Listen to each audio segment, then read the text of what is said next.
রাসূল করিম সাল্লাল্লাহু আলাইহি ওয়াসাল্লাম এই মাসে পৃথিবীতে এসেছেন।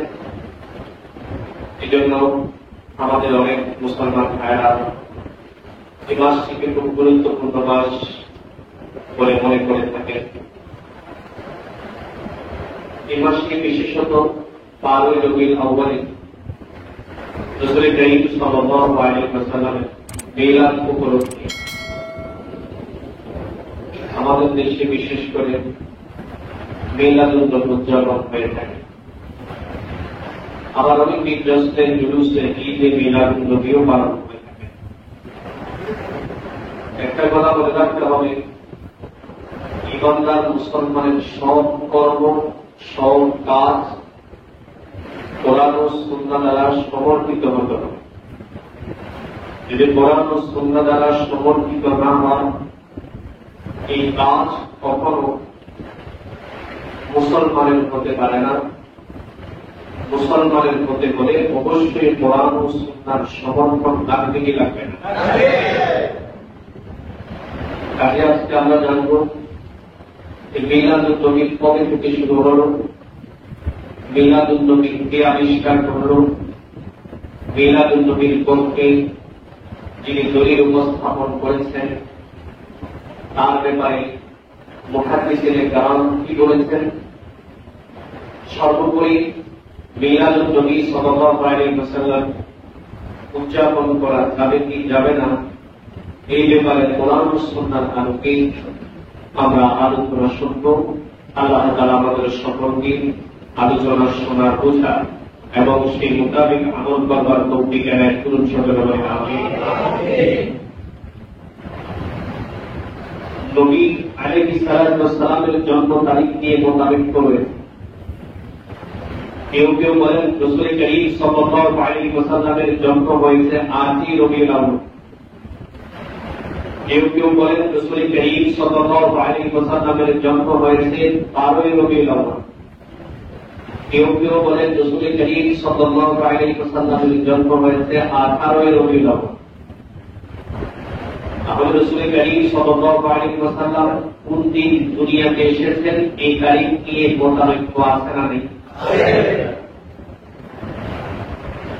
একজন মুহাদ্দিসিন মুদাদ্দিসিন কিন্তু উলামায়ে কেরামের নিকটে রাসূল করিম সাল্লাল্লাহু আলাইহি ওয়াসাল্লামের জন্ম হলো 8ই রবিউল আউয়াল। রাসূল করিম সাল্লাল্লাহু আলাইহি ওয়াসাল্লামের জন্ম 8ই রবিউল আউয়াল। এটা একজন মুহাদ্দিস কিন্তু উলামায়ে কেরামের মতামত। যদিও আমাদের দেশে বা পাক ভারতে 12 রবিউল আউয়ালে রাসূল করিম সাল্লাল্লাহু আলাইহি ওয়াসাল্লামের মিলাদ উদযাপন হয়ে থাকে। এটা প্রসিদ্ধ একটা মত, 3টি মতের একটি মত। কিন্তু এই কথা সুস্পষ্ট, রাসূল করিম সাল্লাল্লাহু আলাইহি ওয়াসাল্লামের মৃত্যু, রাসূল করিম সাল্লাল্লাহু আলাইহি ওয়াসাল্লামের ওয়াফাত 12 রবিউল আউয়ালে হয়েছে। ঠিক কি না? জন্ম নিয়ে ইখতিলাফ আছে, জন্ম নিয়ে মতানৈক্য আছে, কিন্তু মৃত্যু নিয়ে কোন মতানৈক্য কোন ইখতিলাফ, সবাই একমত যে রাসূল করিম সাল্লাল্লাহু আলাইহি ওয়াসাল্লাম ইন্তিকাল করেছেন, ওয়াফাত পেয়েছেন 12 রবিউল আউয়াল। 12 রবিউল আউয়াল। এখন আপনাদের কাছে প্রশ্ন রাখতে চাই যে কোন মানুষ যদি মৃত্যুবরণ করে, জন্মগ্রহণ করেছে যেই তারিখে, মৃত্যুবরণ করেছে সেই একই তারিখে, ধরে নিলাম রাসূল করিম সাল্লাল্লাহু আলাইহি ওয়াসাল্লাম 12 রবিউল আউয়াল পৃথিবীতে এসেছেন, কিন্তু রাসূল করিম সাল্লাল্লাহু আলাইহি ওয়াসাল্লাম 12 রবিউল আউয়াল এই পৃথিবী ছেড়ে চলে গিয়েছেন। এখন প্রশ্ন হচ্ছে, কোন মানুষ যদি একই তারিখে জন্মগ্রহণ করে আবার ঠিক একই তারিখে মৃত্যুবরণ করে, স্বাভাবিকত আপনারা কোন দিনকে উদযাপন করতে চাইবেন? অবশ্যই মৃত্যু দিবস নিয়ে। যদিও বা মৃত্যু দিবস শরীয়তে শোক পালনের কথা, শরীয়তে কেবলমাত্র 3 দিন, শুধুমাত্র 3 দিন।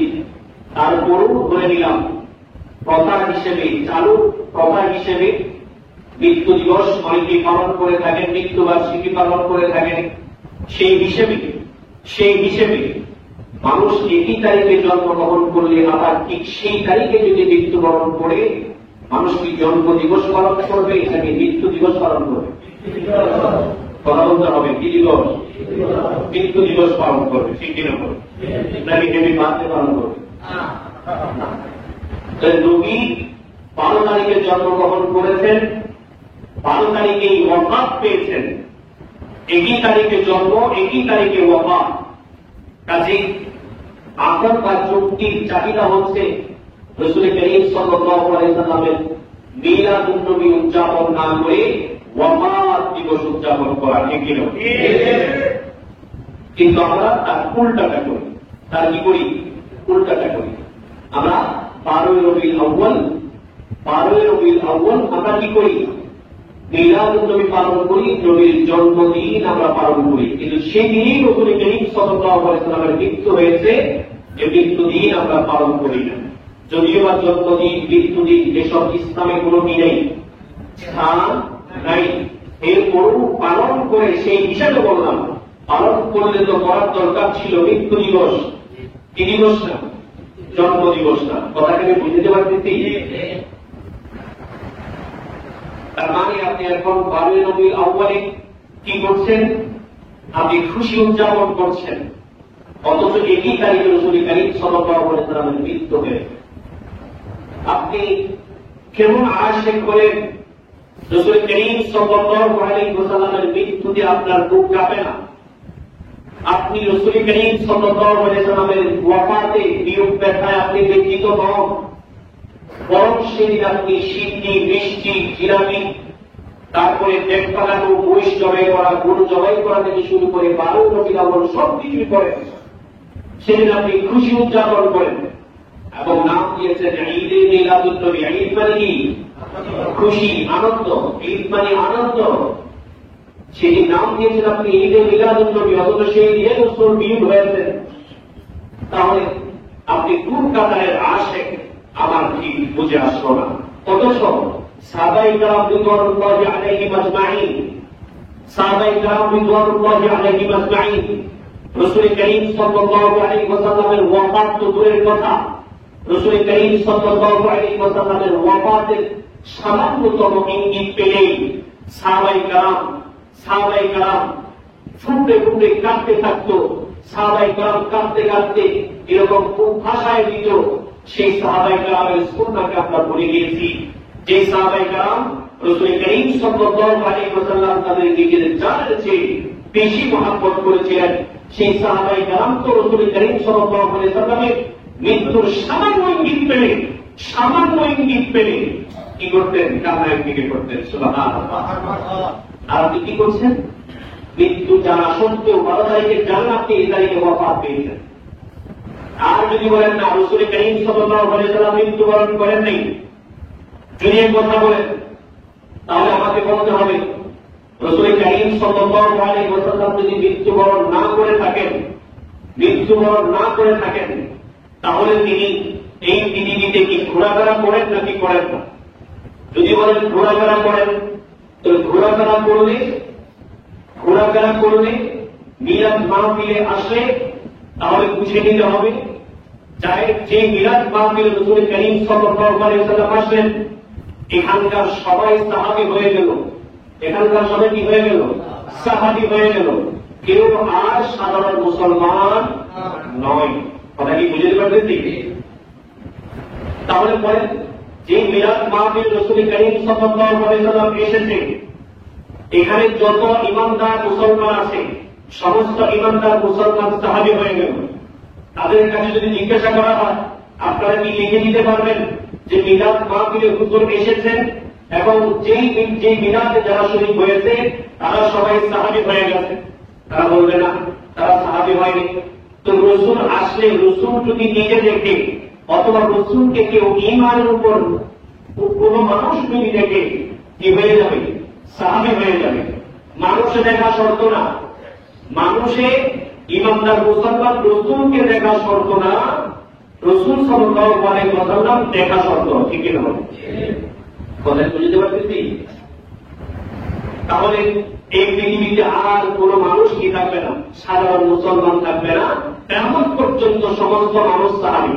কিয়ামত পর্যন্ত সমস্ত মানুষ কি সাহাবী। তাহলে বুঝা গেল রাসূল কারীম সাল্লাল্লাহু আলাইহি ওয়াসাল্লামের কি হয়েছে, মৃত্যু হয়েছে।